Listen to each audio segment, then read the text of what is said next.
patrão ficou maluco, será? Começa agora o seu saldo deste dia 9 de outubro de 2020, aqui no Valor Invest.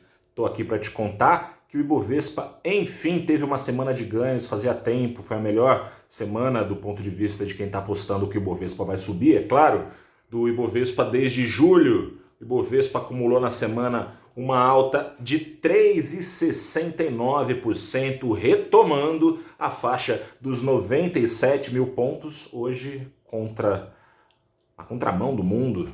O Ibovespa caiu 0,45%. Tem o feriado, claro, que traz cautela, mas não é muito desculpa. É feriado também na segunda-feira lá nos Estados Unidos. Bolsas para cima em Nova York. O dólar na mão contrária tradicional caiu na semana 2,5%, hoje caiu também 1,11% aos R$ 5,52. A semana acabou sendo, como fazia tempo que não era, bastante influenciada pela cena externa.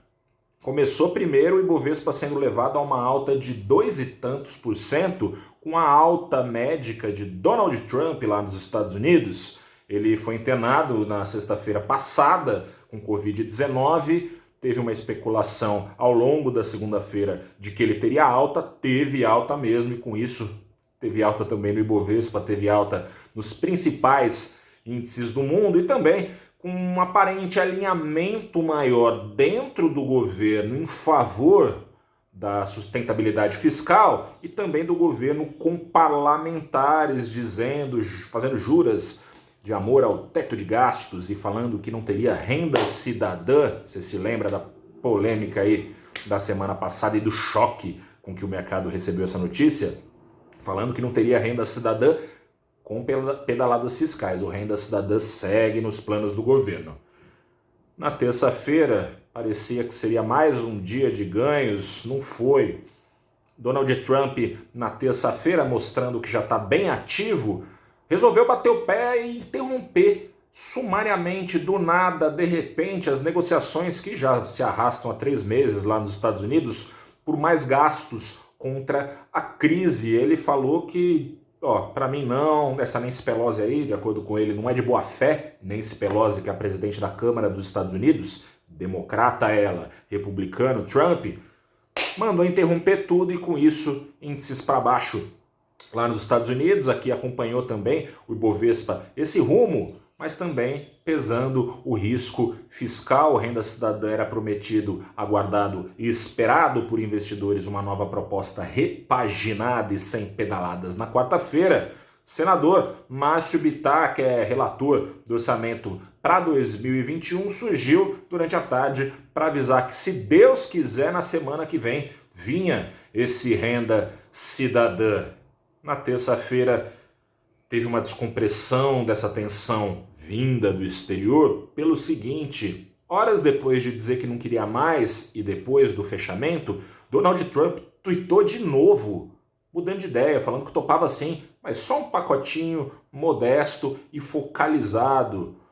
Ele falou de uma nova leva de cheques para os americanos em dificuldade, falou também de auxílio às empresas aéreas. E o que aconteceu? Ibovespa para cima? Nada disso. Ibovespa ficou bem estável esse dia, fechou para baixo porque uma pedra saiu do caminho, essa pedra que tinha sido arremessada por Donald Trump, mas a pedrona aí do risco fiscal segue no caminho. Ibovespa patinou. Ontem, na quinta-feira, aparentemente o risco fiscal foi colocado em banho-maria. Por quê? Porque o renda cidadã que ia vir na semana que vem, Deus não quis, não foi Deus, foi o presidente Jair Bolsonaro. Depois de conversar com o senador Márcio Bittar, Bittar veio de novo a público falar sobre o renda cidadã, que vai ser dentro do teto, coisa e tal, mas só para depois das eleições. Confirmou um rumor que já vinha rondando o mercado, que diante de tanta polêmica, diante de tanto nariz torcido do mercado, o presidente tinha achado melhor segurar um pouco, mas não acabar com esse plano, e sim postergar para um momento que ele considera mais adequado. Na quinta-feira Enfim, o Ibovespa acompanhou o ritmo de ganhos no exterior, subiu bem, subiu acompanhando aparentes melhoras nas negociações entre democratas e republicanos, apesar das rusgas, sim, entre Trump e Nancy Pelosi, que se mantém. Pelosi chegou a vez dela na quinta-feira de bater o pé, falou que se Trump quer aprovar só uns pacotinhos de estímulo fiscal, de mais gastos contra a crise, ela que na última semana tinha falado que estava tudo certo para isso, disse que não. Disse que não ia assinar cheque em branco para o Trump, que se quisesse um pacote de estímulos de fato, que fosse um pacote amplo, abrangente. Hoje, nessa sexta-feira, o dia prometia ter sido melhor. Na noite passada, Rodrigo Maia, presidente da Câmara, ao lado do ministro Paulo Guedes, fez uma defesa enfática do teto de gastos, da responsabilidade fiscal e da PEC emergencial, que pode abrandar, sim, na prática, o risco fiscal, diferentemente das PECs de reforma tributária, reforma administrativa, que são bem-vindas do ponto de vista do mercado, mas não são tão urgentes mais, porque tem uma pandemia e uma crise, a maior delas em mais de 90 anos no mundo. O Brasil, país emergente e pobre que é, naturalmente acaba muito afetado, como você sabe aí do outro lado e tem acompanhado com apreensão. Essa PEC emergencial permitiria gatilhos para que o governo possa controlar gastos hoje obrigatórios, hoje fixos, por exemplo, pagamento do salário de funcionários públicos poderia ser reduzida. Um programa parecido com esse programa de manutenção do emprego que rolou, né, com a iniciativa privada durante a crise, que diminuiu horas de trabalho e também os salários dos trabalhadores. Esse seria um dos gatilhos possíveis que poderiam ser acionados com essa PEC emergencial, ajudando a controlar a trajetória da dívida. E você deve estar pensando então que o Ibovespa subiu pra caramba hoje, nada disso. O risco fiscal continua numa semana atípica, se a gente olhar para as últimas de ganhos no Ibovespa. O Ibovespa acabou fechando para baixo, o investidor levando uma parte do lucro para casa, fazendo realocações aí em outras ações. Lá fora, ganhos. Mas é bom lembrar, o feriado não explica tudo, porque lá nos Estados Unidos, na segunda-feira, é feriado também, dia de Colombo, enquanto aqui é dia da criança, né? Por causa disso é o feriado, é dia de Nossa Senhora, e é por isso o feriado.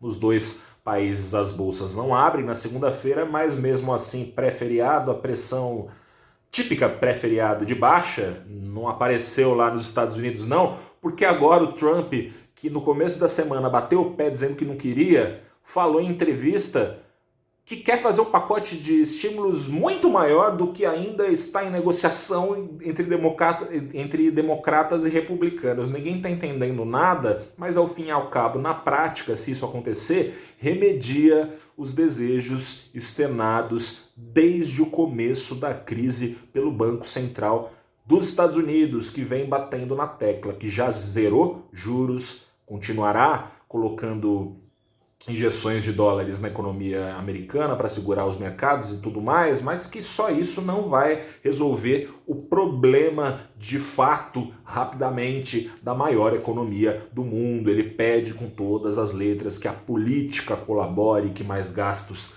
sejam feitos. No meio disso tudo, eu converso com você na terça-feira da próxima semana, excepcionalmente por causa do feriado, a partir das 8h30 da manhã, no canal do Valor Invest, no YouTube, no Facebook, no Twitter também tem transmissão, o programa Abrindo os Trabalhos. Recebe nessa segunda-feira a Carolina Ujikawa, ela é chefe de análise de renda variável da Mauá Capital. Converso também com a Luciana Silva, que é gerente de portfólio do End Bank aqui no Brasil. As duas vão me ajudar, vão te ajudar, investidora, investidor, a entender isso tudo, claro, que está acontecendo, risco fiscal, eleições americanas, mais especificamente a gente vai falar dos bancões na B3. Bancões que tiveram uma alta importante na quinta-feira, mas que hoje já patinaram.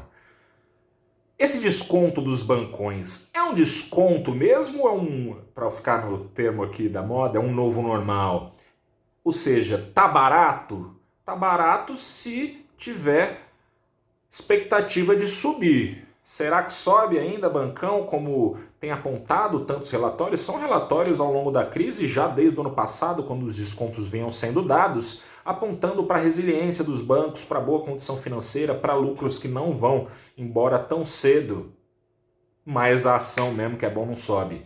A gente conversa sobre isso tudo na terça-feira, então, excepcionalmente, a partir das 8 da manhã, das 8h30 da manhã, abrindo os trabalhos. Seus trabalhos aí, investidor, e os nossos trabalhos aqui no valorinvest.com. Bom feriado para você, a gente vai se falando. Grande abraço, bom descanso, tchau.